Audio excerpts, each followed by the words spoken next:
भगवान का स्मरण करता है तो वह हर दुख से पार हो जाता है, क्योंकि नरक में जितने भी प्राणी और जितने भी जीव रहते हैं वे नरक से अपना उद्धार पाने के लिए भगवान का ही स्मरण करते हैं। भगवान नारायण ही एक ऐसी शक्ति है जिनका केवल स्मरण मात्र से मनुष्य दुखों से पार हो जाता है, नरक को पार कर जाता है। मनुष्य को कभी नरक का मुंह नहीं देखना पड़ता अगर भगवान हरि का स्मरण किया जाए। यमराज में भी इतनी शक्ति नहीं कि व्यक्ति को अपने साथ ले जाए जो भगवान हरि का स्मरण करता है, क्योंकि भगवान हरि सबके परमपिता परमात्मा है और उनके जो आराधना करता है, भक्ति करती है, वो भी यमराज के लिए भी परम पूज्य हो जाता है। यमराज भी खुद उसकी पूजा करता है। यमराज में इतना साहस नहीं होता कि उस व्यक्ति के पास जा सके। एक तरह से वो व्यक्ति यमराज को जीत लेता है। खुद महाकाल भी उसका सम्मान करता है, क्योंकि भगवान हरि ने ही महाकाल को भी अपना स्वरूप दिया हुआ है। भगवान ब्रह्मा भी भगवान विष्णु की नाभि से निकले हुए हैं, इसलिए भगवान हरि परमपिता परमात्मा है। तमेव चाचनिकता भक्त्या पुरुषों में ध्यायस्तु मनुष्य यजमानस तमेव चा।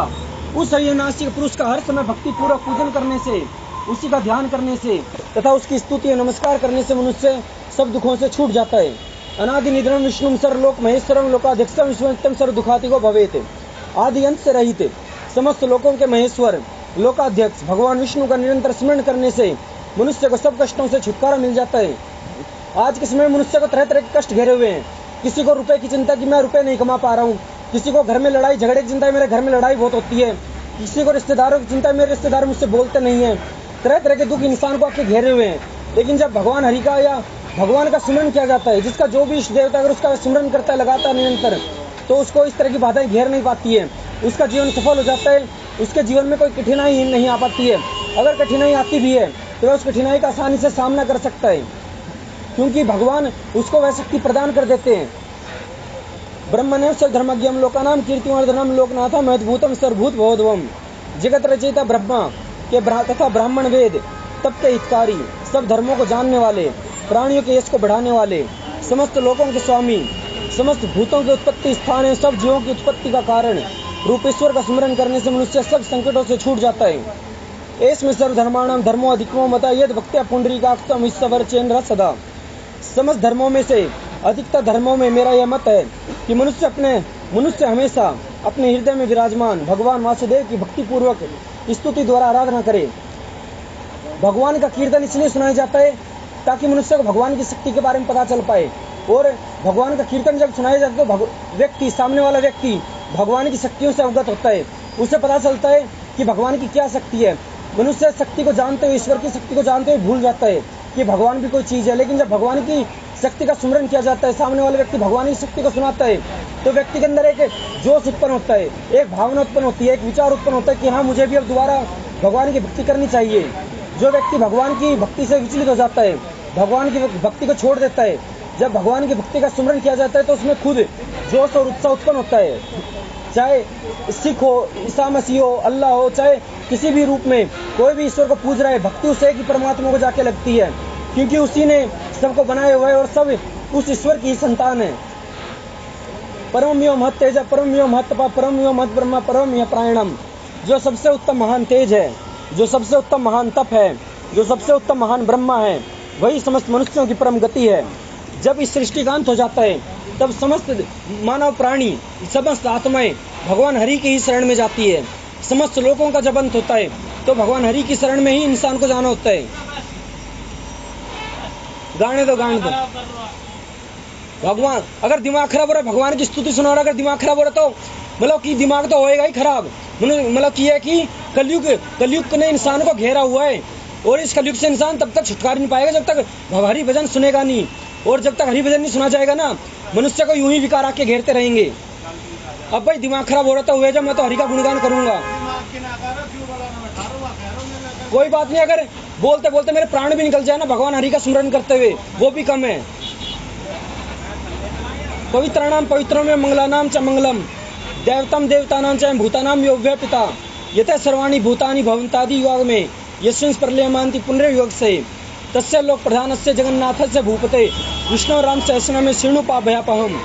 पवित्रों में पवित्र, कल्याणकारियों में कल्याणकारक, देवों में देव, और जो भूत प्राणियों का विनाशी पिता है, युगों के प्रारंभ में जिससे समस्त प्राणी उत्पन्न होते हैं। जब युगों का प्रारंभ होता है तो भगवान हरि एक ऐसी आत्मा है जो मन आत्माओं को शरीर प्रदान करते हैं। आत्मा इस लायक नहीं कि खुद शरीर को धारण कर सके, उस परमात्मा ने शरीर दिया हुआ है। इसलिए हमें उस परमात्मा का धन्यवाद बोलना चाहिए कि भगवान हमसे इस शरीर से कोई पाप न हो, किसी का मन कर्म वचन वाणी से बुरा न हो। हमें रोज उठकर सुबह इस बात का ध्यान करना चाहिए।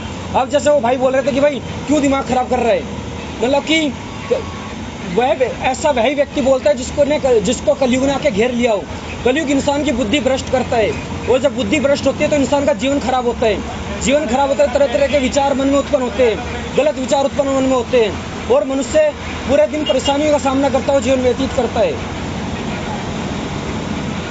तथा युग का अंत होने पर जिसमें पुनः विलीन हो जाते हैं, जब युग का अंत होता है, समस्त प्राणियों का भाग्य है उन्हीं भगवान हरि में जाके मिल जाता है। उस लोक प्रधान जगत के स्वामी भगवान विष्णु के पाप तथा भय को दूर करने वाले 1000 नामों को सुनो। यानी नामानि गुणानि विख्यातानि महात्मा ऋषि भी परिहितानि तानि वक्ष्यामि भूतये। गुण के अनुरूप जो नाम महात्माओं द्वारा प्रसिद्ध हैं और जो ऋषियों द्वारा जो भगवान की कथाओं में गाए गए हैं, उन सब नामों को प्राणियों की पुरुषार्थ प्राप्ति हेतु वर्णन करता हूँ। हरि ओम। विश्व विष्णु वसटकारो भूत भवे भूतकृत भूत भृद्भाव भूतात्मा भूत भावना। जो समस्त संसार का कारण स्वरूप है, सब में व्याप्त है, यज्ञ स्वरूप है, भूत भविष्य और वर्तमान तीनों कालों के स्वामी हैं। रजोगुण व तमोगुण के आश्रय से उत्पत्ति तथा संहार करने वाले ब्रह्मा व रुद्र रूप हैं। सतोगुण के आश्रय से पालन पोषण करने वाले विष्णु रूप हैं। नित्य स्वरूप होने पर भी स्वयं उत्पन्न होने वाले हैं, अंतर्यामी हैं, प्राणी को उत्पन्न करने वाले हैं। ऐसे भगवान विष्णु को बारंबार नमस्कार है। भूतात्मा परमात्मा च मुक्तानाम परमागति अव्यय पुरुष साक्षी क्षेत्र से ऊंचा। जो शुद्ध आत्मा है, नित्य शुद्ध बुद्ध तथा मुक्त स्वभाव वाले हैं, मुक्त पुरुषों की सर्वश्रेष्ठ गति स्वरूप है, अविनाशी है, अनेकों शरीरों में रहने वाले हैं। प्रत्येक प्राणी में भगवान हरि सूक्ष्म रूप से विराजमान है, बिना किसी व्यवधान के समस्त जगत के दृष्टा हैं, समस्त शरीर को पूर्णतः जानने वाले हैं, कभी क्षीण न होने वाले हैं। ऐसे भगवान विष्णु को बारंबार नमस्कार है। योगो योग विधानिता प्रधान पुरुषेश्वर नासिंह उप श्रीमान केशव पुरुषोत्तमा। जो मन सहित समस्त ज्ञानेंद्रियों की निरोध रूप अवस्था अर्थात योग द्वारा जाने जा सकने वाले हैं। योगियों को योग समाधि का वहन करने वाले हैं। प्रकृति और पुरुष अर्थात जीव और माया दोनों के स्वामी हैं। मनुष्य तथा सिंह के समान शरीरधारी हैं। भगवान अपने भक्त की स्वयं रक्षा करते हैं। जब भगवान को लगता है कि मेरा भक्त संकट में है, भगवान खुद आके उसकी रक्षा करते हैं। अपने भक्त को भगवान हरि संकट में देखकर बिल्कुल खुश नहीं होते। भगवान लालायित रहते हैं कि मैं अपने भक्त के लिए क्या कर दूं कि मेरा भक्त खुश हो जाए, मेरा भक्त प्रसन्न हो जाए। प्रकृति और पुरुष अर्थात जीव और माया दोनों के स्वामी हैं। वक्ष स्थल में श्रद्धा लक्ष्मी को धारण करने वाले हैं। सुंदर केशधारी हैं। जड़ और चेतना इन दोनों से उत्तम है। ऐसे भगवान विष्णु को बारंबार नमस्कार है। सर्वा सर्वा शिवा स्थानुर्भुता दीर्घ संभव भावनो वर्ता प्रभा करुस्वा।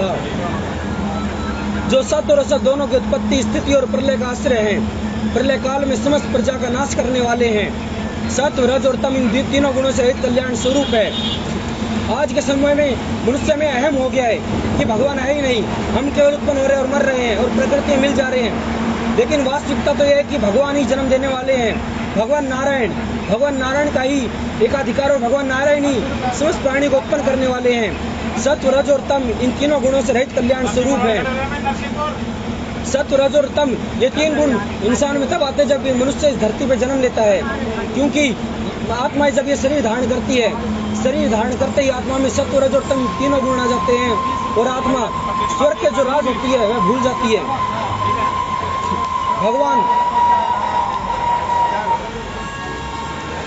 भगवान यह शरीर इसीलिए देता है आत्मा को, ताकि आत्मा को जान पाए कि ये आत्मा मेरा कितना गुणगान करती है। क्योंकि आत्मा उस परमपिता परमात्मा को जन्म लेने के पश्चात कुछ भूल जाती है, लेकिन गुरु उसका ज्ञान करवाते हैं। गुरु के द्वारा जब आत्मा ज्ञान होता है तो भगवान परीक्षा लेते हैं कि देखता हूँ मैं कि ये आत्मा मेरा कितना गुणगान करती है। और जो आत्मा भगवान का गुणगान करती है उसे लोभ मोह ईर्ष्या अहम तरह तरह के घमंड ये घेर ही नहीं पाते और उसका जीवन सफल हो जाता है। भगवान सदा स्थिर भाव है, समस्त भूतों के आदि कारण है। प्रलय काल में सब प्राणियों के लीन होने के विनाशी निधि हैं। स्वेच्छा से प्रत्येक युग में प्रकट होने वाले हैं। भगवान हर युग में प्रकट होते हैं, क्योंकि जब लगता है भगवान को क्या युग संकट में है, अब अन्याय का अंत होना चाहिए, उस समय भगवान हरि इस धरती पर जन्म लेके मानव रूप धारण करके इस धरती पर से उस अंत का उस अत्याचार का अंत करते हैं। समस्त भोक्ताओं के फलों को प्रदान करने की इच्छा रखने वाले सबका पालन पोषण करने वाले, संसार जिससे प्रादुर्भूत हो सबके स्वामी हैं, सब प्रकार के ऐश्वर्य वाले हैं, ऐसे भगवान विष्णु को बारंबार नमस्कार है।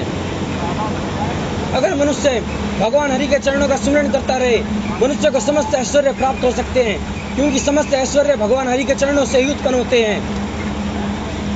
जो गंगा माँ, जिस गंगा माँ की शरण में इंसान जाता है, जन्म लेने के बाद और मृत्यु के पश्चात भी जिसकी अस्थियों को गंगा में प्रवाहित करते हैं, जब वह गंगा ही भगवान हरि के चरणों से उत्पन्न हुई है, तो भगवान हरि का स्मरण हमें करना ही चाहिए। स्वयंभू शंभुरादित्य पुष्पराक्ष महासुना इंद्रो धाता विधाता धातुरोत्तमा, जो स्वयं उत्पन्न होने वाले हैं, भक्तों हेतु सुख की भावना करने वाले हैं, 12 आदित्यों में विष्णु नाम के आदित्य हैं, कमल रूपी नयन वाले हैं, महान वे शुभ रूप शब्द करने वाले हैं, जन्म में मृत्यु से रहित हैं, संसार को धारण करने वाले हैं, कर्म तथा उसके फलों को बनाने वाले हैं, जो ब्रह्मा से अथवा पृथ्वी आदि धातु से श्रेष्ठ हैं, ऐसे भगवान विष्णु को बारंबार नमस्कार है। हो सकता है भगवान हमें से किसी एक के रूप में ही अभी यहाँ बस में विराजमान हो सकता है भगवान कहीं पे भी विराजमान होके इस स्तुति को सुन रहे हो, क्योंकि जहाँ पर भगवान की स्तुति होती है वहाँ पर भगवान स्वयं विराजमान होते हैं। इसलिए हमें भगवान की स्तुति हमेशा करनी चाहिए। अगर हम अपने घर पे कर रहे हैं भगवान की स्तुति, तो हमें समझना चाहिए कि भगवान हमारे सामने है, और पूरी श्रद्धा से और भक्ति से भगवान की स्तुति हमें करनी चाहिए। अप्रमेय और इसे कैसा पद्मनाभो अमर प्रभु विश्वकर्मा मनुष्य इष्टा विश्व स्त्रो ध्रुवा, जो शब्दादि प्रमाणों से जानने में असमर्थ हैं, इंद्रियों के स्वामी है। मनुष्य भगवान नारायण समस्त इंद्रियों के स्वामी है। मनुष्य आज के समय में इंद्रिय सुख में भटक चुका है, उसे पता नहीं कि किस इंद्रिय का उपयोग किस समय कहाँ कैसे होता है। लेकिन अगर यह प्राणी अगर भगवान का स्मरण करे तो उसे इंद्रिय की महत्ता का पता चलेगा, इंद्रिय का उपयोग किस प्रकार करना चाहिए इस प्रकार पता चलेगा। तथा मनुष्य की बुद्धि स्थिर होती है और मनुष्य में ज्ञान आता है, और उस ज्ञान के द्वारा मनुष्य विजय हासिल कर पाता है हर स्थिति पर, हर परिस्थिति पर। जो शब्दादि प्रमाणों से जानने में असमर्थ हैं, इंद्रिय के स्वामी हैं, जगत के कारण स्वरूप कमल को अपनी नाभि में धारण किए हुए हैं, देवताओं के प्रभु है, समस्त देवता जिनके सामने मस्तक झुकाते हैं, खुद 11 रुद्र जिनकी स्तुति करते हैं। 11 रुद्र में जिसको ये दुनिया शिव के नाम से जानती है, वह भी उन भगवान के आगे, भगवान हरि के आगे नतमस्तक होते हैं। और उनके अलावा 11 रुद्र भगवान के चरणों में नतमस्तक होते हैं, क्योंकि वे भगवान नारायण ही सबको शक्ति प्रदान करने वाले हैं। खुद भगवान ब्रह्मा जिन्होंने इस धरती की सृष्टि की है, वे भी भगवान के चरण कमलों में अपना माथा टेकते हैं। इसलिए हमें भी, हम तो तुच्छ प्राणी हैं, हम तो एक तरह से नरक के प्राणी हैं, क्योंकि हमारा पूरे शरीर में से गंदगी ही निकलती है, नाक से गंदगी, मुंह से गंदगी, शरीर से पसीना, लेकिन हमारी आत्मा पवित्र है। इसलिए हमें उस आत्मा को शुद्ध और पवित्र रखते हुए अपनी आत्मा को भगवान के चरणों में नतमस्तक करना चाहिए। जगत के कारण स्वरूप कमल को अपनी नाभि में धारण किए हुए हैं, देवताओं के प्रभु हैं, समस्त संसार को रचने वाले हैं, मननशील है, जिनका मनन करने से प्राणी सुख की प्राप्ति करता है, संसार के संहार के समय संसार को सूक्ष्म करने वाले हैं, अति स्थूल हैं, अति प्राचीन विकार रहित हैं, ऐसे भगवान विष्णु को बारंबार नमस्कार है। आगरमा शाश्वता विष्णु लोहिताक्षा प्रतर्दना प्रभु तस्त्री कुब्धाम पवित्रम मंगलम परम, जो शब्द और मन से ग्रहण न किए जा सकने वाले हैं। अगर मनुष्य शुरुआत में भगवान की भक्ति करता है, यह नहीं कि वो शुरुआत में 1 महीने में, 2 महीने में, 3 महीने में, 4 महीने में, साल में या 2 साल में भगवान की प्राप्ति कर लेगा। ऐसा नहीं होता। मनुष्य भगवान की प्राप्ति तभी कर पाता है जब मन से उनका मनन करता है, पूरी श्रद्धा और भक्ति के साथ उनकी अर्चना करता है। भगवान कहते हैं कि मुझे धूप दीप कुछ नहीं चाहिए, ना ही मुझे किसी तरह की कोई सामग्री चाहिए, कोई वस्तु चाहिए, कोई भेंट चाहिए, और ना ही मुझे किसी तरह की बलि चाहिए। भगवान कहते हैं कि ए प्राणी, तुम एक बार मेरा केवल मन से मनन कर लो, मन से मुझे मान लो, मन से मेरा अर्चन कर लो, मन से मेरी पूजा कर लो, स्तुति कर लो, वही काफ़ी है मेरे लिए। चाहे तुम किसी भी स्थिति में हो, चाहे तुम भूखे हो, गरीब हो, बीमार हो, किसी बीमारी से ग्रसित हो, दुख में हो, पीड़ाओं में हो, किसी भी स्थिति में हो, मेरा गुणगान करो। अगर भजन सुनने है तो मेरा भजन करो, अगर मनन करना है मेरा मनन करो, अगर किसी को कुछ अर्पित करना है तो मुझे अर्पित करो। मतलब कि हर तरह से भगवान को समर्पित हो जाए इंसान, तो मनुष्य का जीवन स्वर्ग हो जाता है। जो शब्द और मन से ग्रहण न किए जा सकने वाले हैं, भूत भविष्य और वर्तमान तीनों कालों में रहने वाले हैं, सबके हृदय को बलपूर्वक अपनी ओर आकृष्ट करने वाले परमानंद स्वरूप हैं। प्राणी चाहे अपनी भक्ति से भगवान का मनन करे या जबरदस्ती या मजबूरी में, भगवान का मनन करना ही पड़ेगा, क्योंकि उस परमात्मा ने ही हमको जीवन दिया है। इसलिए उस परमात्मा का वर्णन करना ही पड़ता है, चाहे कोई कितना ही पापी हो, कितना ही पुण्य आत्मा हो, कितना ही गलत कार्य करता हो, कितने ही अच्छे कार्य करता हो, कितने ही गंदगी में निवास करता हो, लेकिन वह आखिर में जाता भगवान की शरण में ही है, क्योंकि उस परम पिता परमात्मा की शरण में जाना ही होता है। चाहे किसी भी रूप में जाना पड़े, लेकिन जाना पड़ता है। चाहे अल्लाह के रूप में, ईसा मसीह के रूप में, सिखों के गुरु के रूप में, चाहे किसी भी रूप में जाना पड़े, भगवान की शरण में जाना ही होता है। इंसान की मजबूरी है। और हम ऐसा कार्य क्यों करें कि हम भगवान के सामने पाप करके जाएं? हम भगवान के सामने पुण्य करके जाना चाहिए हमें, ताकि हम भगवान के सामने सिर उठा के जा सकें कि हाँ भगवान देखिए आपका एक भक्त आ गया है। अगर हम भगवान के सामने एक पाप करके जाते हैं तो हमारी गर्दन झुक जाती है, हमारी गर्दन शर्म से झुक जाती है। हमें शर्म आती है कि भगवान हमने पाप किया है, लेकिन हमें माफ़ करना, हम आपकी शरण में। तो हम ऐसा कार्य क्यों करें कि हमें भगवान के आगे सर मस्तक झुकाना पड़े? हमें भगवान के आगे मस्तक उठा के जाना चाहिए, और मस्तक तब उठा के जा सकेंगे जब हम सात्विकता में रहेंगे, जब हम सदाचार का पालन करेंगे, जब हम नियमों का पालन करेंगे, जो शब्द और मन से ग्रहण नहीं किए जा सकने वाले हैं, भूत भविष्य और वर्तमान तीनों कालों में रहने वाले हैं, सबके हृदय को बलपूर्वक अपनी ओर आकृष्ट करने वाले परमानंद स्वरूप हैं, लाल नेत्रों वाले हैं, प्रलय काल में भूतों का नाश करने वाले हैं, ज्ञान ऐश्वर्य आदि गुणों से युक्त हैं, ऊपर नीचे और मध्य भेद से तीनों दिशाओं के धाम स्वरूप हैं, सबको पवित्र करने वाले हैं, समस्त मंगलों से उत्तम हैं। ऐसे भगवान विष्णु को बारंबार नमस्कार है। भगवान विष्णु परम पिता परमात्मा है, हमें उसका गुणगान करना चाहिए। ईशाना प्राणदा प्राणो ज्येष्ठा प्रजापति हिरण्य गर्भो भूगर्भो माधव मधुसूदन, जो समस्त प्राणी का नियंता है। हम अपने जीवन में कुछ भी करते हैं, अगर हम सुबह सोकर उठ रहे हैं तो उसमें भगवान का आशीर्वाद है। ऐसे बहुत से प्राणी जो सुबह सोकर ही नहीं उठते हैं, क्योंकि कईयों की जीवन अवधि पूरी हो जाती है। हमारा यह दिन आखिरी है, हमें अपना यह दिन आखिरी समझते हुए इसी आखिरी दिन में समस्त अच्छे पुण्य कार्य करने चाहिए, और हमें सोचना चाहिए हमारा हर पल भी आखिरी है। इसलिए हमें हर उस पल में अपना वह सबसे महत्वपूर्ण कार्य संपन्न कर लेना चाहिए। रावण ने भी मरते समय राम को एक बात कही थी कि कल पर अपना कोई कार्य मत छोड़ना। कल पर जिसने अपने कार्य छोड़ दिया वह कभी पूर्ण नहीं कर पाएगा, क्योंकि रावण ने भी अपने कई कार्य कल पे छोड़े थे, लेकिन उसकी मृत्यु नजदीक आ गई थी और वह मर गया था। इसलिए वह भी अपने कार्य पूर्ण न कर सका। जब खुद रावण अपने कार्य पूर्ण न कर पाया कल पर छोड़ने के बाद, हम तो तुच्छ प्राणी हैं, रावण के आगे हम तो कुछ भी नहीं है। समस्त बड़े बड़े राजा महाराजा जिन्होंने इस धरती को भी अपने अधिकार में किया हुआ था, उन्होंने भी भगवान नारायण के आगे मस्तक झुकाया है। खुद राजा बलि ने, जिस राजा बलि ने पूरे ब्रह्मांड को अपने कब्जे में किया हुआ था, जिस राजा बलि ने पूरे ब्रह्मांड को अपने अधीन किया हुआ था, समस्त देवता जिस राजा बलि के आगे नतमस्तक होते थे, लेकिन जब वे नारायण खुद आए उस राजा बलि के आगे, उस राजा बलि ने भी अपना मस्तक उनके चरणों में टेक दिया, अपना सर्वस्व उनको अर्पित कर दिया। इसलिए हमें उस भगवान नारायण की पूजा अर्चना करनी चाहिए, जो शब्द और मन वाणी से ग्रहण न किए जा सकने वाले हैं, भूत भविष्य वर्तमान तीनों कालों में रहने वाले हैं, सबके हृदय को बलपूर्वक अपनी ओर आकृष्ट करने वाले हैं, जो समस्त प्राणियों के नियंता हैं, प्राणों को देने वाले हैं, सबको जीवित रखने वाले हैं, सभी का कारण होने से सबसे बड़े हैं, सबसे उत्तम है, समस्त प्रजा के स्वामी हैं, ब्रह्मांड रूप हिरण्य में अंड के अंदर ब्रह्मा रूप से व्याप्त होने वाले हैं, जिनके गर्भ में पृथ्वी है। समस्त लोक, समस्त पृथ्वी, जितने भी ग्रह हैं, सब भगवान विष्णु अपनी नाभि में धारण किए हुए हैं। भगवान विष्णु इतने महान हैं। जब भगवान विष्णु ने इस धरती पर अपना कदम रखना चाहा, उन्होंने अपना पहला कदम समुद्र में रखा, जिसकी गहराई को इंसान आज तक नाप नहीं पाया है, जिसके गहराई के बारे में इंसान आज तक पता नहीं कर पाया है। जब भगवान नारायण ने समुद्र में अपना कदम रखा पहला, तो वह समुद्र भी भगवान नारायण के तलवे के नीचे आ रहा था। भगवान नारायण इतने सर्वशक्तिमान हैं। अगर किसी का शत्रु है, किसी को शत्रु भय कर रहे हैं, किसी को भय सता रहा है, किसी को शत्रु तंग कर रहा है, किसी को तरह तरह के बाधाएं पीड़ाएं तंग कर रही है, उसके लिए एकमात्र उपाय है कि वह भगवान नारायण की शरण में चला जाए, क्योंकि भगवान नारायण की शरण में जो जाता है उसके शत्रु या तो शांत हो जाते हैं या फिर उसके शत्रुओं का अंत हो जाता है। भगवान नारायण के भक्त के लिए और भगवान नारायण के शत्रु के पास केवल एक ही विकल्प रहता है, या तो अपने उनके भक्त के आगे या उनके आगे नतमस्तक हो जाए, या फिर अपने प्राणों की बलि दे दे। भगवान नारायण के भक्त के आगे शत्रु के पास केवल यही ऑप्शन रहता है, क्योंकि शत्रु उनके आगे टिक नहीं पाता और शत्रु की शक्ति क्षीण हो जाती है।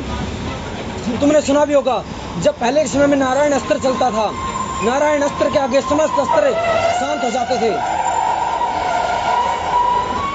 जितने भी अस्त्र थे सब उनके आगे नतमस्तक हो जाते। खुद ब्रह्मास्त्र भी नारायण अस्त्र का सम्मान करता है, क्योंकि नारायण अस्त्र के आगे, नारायण अस्त्र में इतनी शक्ति है कि वह पूरे ब्रह्मांड को क्षण भर में नष्ट कर सके।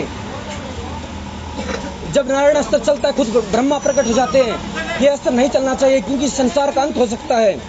जो समस्त प्रजा के स्वामी हैं, ब्रह्मांड रूप हिरण्यमंड के अंदर ब्रह्मा रूप से व्याप्त हैं, जिनके गर्भ में पृथ्वी है, लक्ष्मीपति हैं, मधु नामक दैत्य का नाश करने वाले हैं, ऐसे भगवान विष्णु को बारंबार नमस्कार है। ईश्वरो विक्रमी धन्वी मेधावी विक्रमा कर्म अनुतमो द्वारा कितरात्मान, जो सर्वशक्तिमान है, पराक्रमशाली हैं, सांग धनुष को धारण करने वाले हैं, अति से बुद्धि वाले हैं। जिसको लगता है कि मेरी शक्ति क्षीण हो चुकी है, चाहे वो किसी भी जाति का हो, जिसको लगता है कि मेरे पास ताकत नहीं है, उसके लिए एक ही विकल्प है कि वह भगवान की शरण में चला जाए। जब प्राणी भगवान की शरण में जाता है तो उसमें बल अपने आप आता है और उसमें भगवान की इतनी शक्ति भर देते कि यह पूरा ब्रह्मांड उनके भक्त के आगे नतमस्तक होने पर मजबूर हो जाता है। खुद उसके शत्रु भी उसके आगे नतमस्तक होते हैं, क्योंकि उसका सामना करने में किसी के अंदर सामर्थ्य नहीं होता है। गरुड़ पक्षी पर सवारी करने वाले हैं, वामन होकर संसार को मापने वाले विराट रूप हैं, सबसे उत्कृष्ट हैं, किसी से भी तिरस्कृत न होने वाले हैं, अपने तो छोटे से त्याग को बहुत अधिक मानने वाले, अर्थात पत्र पुष्पादि तुच्छ वस्तु समर्पित करने पर भी मोक्ष को देने वाले हैं, पुरुष के प्रयत्न के आधार रूप हैं, अपनी महिमा में सर्वदा एक जैसे स्थिर रहने वाले हैं। ऐसे भगवान विष्णु को बारंबार नमस्कार है। सुरेशा शरणम सर्व ईश्वरेता प्रजाभा अहस्रव्यालय प्रत्यय सर्वदर्शना, जो देवताओं के स्वामी हैं, दुखों को दूर करने वाले हैं, दुखों से मुक्त करने वाले हैं, सुख रूप है। हम प्राणी हैं, हम प्राणी जगत में अभी इस बस में चल रहे हैं, तो अपने इस दिन में तरह तरह के कर्म करेंगे, हम इस दिन में अनेक तरह के दुखों को देखेंगे, लेकिन इन दुखों से दूर करने वाले एक ही परम पिता परमात्मा है और हमें उनकी शरण में जाना ही चाहिए। जो सुख रूप हैं, जगत के कारण हैं, समस्त प्रजा को पैदा करने वाले हैं, प्रकाश रूप हैं, जितने भी ऋषि महर्षि और ये ब्रह्मांड भगवान नारायण के वीर्य से उत्पन्न हुआ है। भगवान नारायण के वीर्य ने ही इस ब्रह्मांड को धारण किया हुआ है। इस ब्रह्मांड में जो ये शक्तियाँ उत्पन्न हुई है, ये सब भगवान नारायण के वीर्य के द्वारा धारण की गई हैं, जो काल रूप से स्थित हैं, सर्प के सदृश ग्रहण नहीं किए जा सकने वाले हैं। जिस तरह से आज के समय में कोई प्राणी सर्पों को ग्रहण नहीं किया कर सकता, एक जहरीले सर्प को यदि हाथ में लिया जाए तो उसके केवल हाथ में लेने मात्र से इंसान की मृत्यु हो सकती है। इसी तरह भगवान नारायण सर्प के सदृश न्याय धारण किए जा सकने वाले हैं। भगवान नारायण को केवल वही धारण कर सकता है जो मन से उनका भजन कीर्तन करता है, मन से जिसके अंदर लोगों में दया है, भावना है, लोगों के प्रति दया है, आस्था है, श्रद्धा है, जिसको दया करनी आती है, जो अत्याचार नहीं करता है लोगों पे, जो मन कर्म वचन वाणी से किसी को दुख नहीं पहुंचाता है। भगवान केवल उसी के अंदर समा पाते हैं और केवल भगवान उसी को अपनी शरण में लेने के लिए खुश होते हैं। जो पापी मनुष्य होता है, अगर वह चाहता है कि मैं भगवान की शरण में जाऊं, तो भगवान उसकी बुद्धि को धीरे धीरे इस तरह परिवर्तित कर देते हैं कि वह खुद भगवान की शरण में जाता है और सात्विकता की ओर कदम बढ़ उठते हैं उसके। जो उत्तम बुद्धि द्वारा जानने में आ सकने वाले हैं, समस्त जगत के दृष्टा हैं, ऐसे भगवान विष्णु को बारंबार नमस्कार है। जिनकी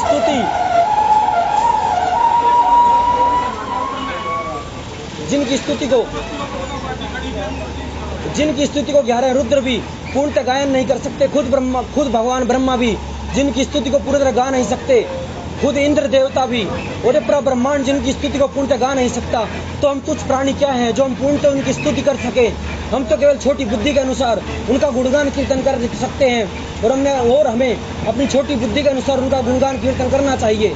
अगर जो प्राणी अपनी छोटी बुद्धि के अनुसार भी उनका गुणगान कीर्तन न कर सका तो उसका जीवन व्यर्थ है। इसलिए मैं तुम सबसे यही कहना चाहूँगा कि उन भगवान का गुणगान कीर्तन करो।